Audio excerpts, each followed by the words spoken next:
पोते गल सुन मेरी। जी अम्मी जी। घरां दे विच फसाद क्यों आ? क्यों अम्मी जी? औरतां दी वजह नाल। वो किस तरह अम्मी जी? जेड़ी औरत ने जिद करनी हाँ जी। कि मेरी पुगे, औरत मशवरा दे सकदी आ ते बंदा मन्ने या ना मन्ने। आमीन कहो। जी जी, चाहे भरा आ चाहे बाप आ। बाप नू मशवरा देवे हाँ जी। कि अब्बू जी आ गल एदां मेरा मशवरा कि एदां करिए।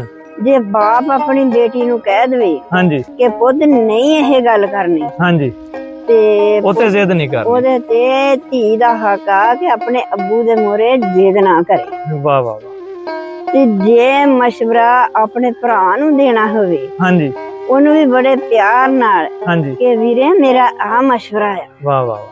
भी आ गल करिए, मैनू अच्छी लगी है। इदां कहणगे ते भरा ने ते फोरी मन जाना, मेरी भैन ने किन्ने प्यार नाल कहा। ले भरा ने किन्ना खुश होना। जी अम्मी जी। जे अगर भरा ना मन्ने जी अम्मी जी। तो कहे नहीं मैनू मशवरा है अच्छा, हाँ जी, फिर भी भरा दे नाल जिद ना करे। वाह वाह वाह। इदां ही कर, जे कोई ना मशवरा अपने बंदे नू दवे, हाँ जी हाँ जी, बंदे नू मशवरा दवे ते सुनो भी मेरा आ इरादा है कि आपां आ गल कर लई, वाह वाह वाह वाह।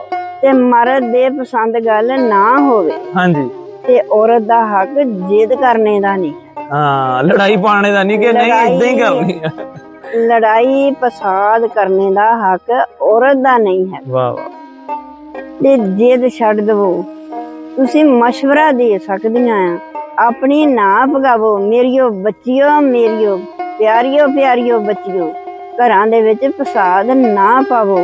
ये जेड़े पहला बाप हुंदे आ, हाँ जी, तुसी बाप कोलों नहीं डरदियां? डरदी हैं, साडे वीरे आ भाई आ, उन्हां कोलों तुसी नहीं डरदियां? डरदी हैं जी, डरदी। ते तुहाडे खाबंद आ, उन्हां कोलों भी डरना चाहिदा। बेशक जी बेशक। आ लोकी अम्मी पहले जमाने च ना इज्जत हुंदी सी, जे कोई औरत डरदी सी ना हाँ जी हाँ जी ते ओ कहनियां सी भी ओ देख ला अपने बंदे दी बड़ी इज्जत करदी। हाँ जी हाँ जी। इहदे विच इज्जत ही आ जी, बंदे तो डर जाना ते। इज्जत वा मेरियो बच्चियो, सहेलियां ओ बनावो जेड़ा थोड़ा घर बसाउण। वाह वाह, सहेलियां ओ ना बनावो कि अपने बंदे पर प्रेशर पा के रखिया करो। वेरी गुड वेरी ते गुड। ये सहेलियां जेड़ियां घर बर्बाद कर दिंदियां आ। जिस वक्त घर बर्बाद हो जवे, ना मापे बनदे आ ना सोहरे बनदे आ।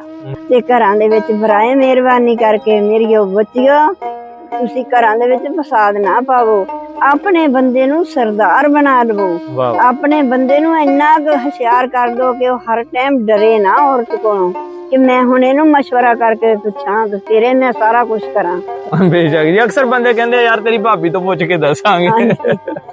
अच्छा जी, साडी वीडियो अगर अच्छी लगी है तो साडा इस तरह की वीडियो देखने वास्ते चैनल भी सबसक्राइब करियो, फॉलो भी करियो, और इस तरह दी वीडियोज़ नू प्लीज़ शेयर जरूर करिया करो, और अपनी राय कमेंट बॉक्स दे विच जरूर दिओ। दुआवां च याद रखियो। अल्लाह हाफिज़।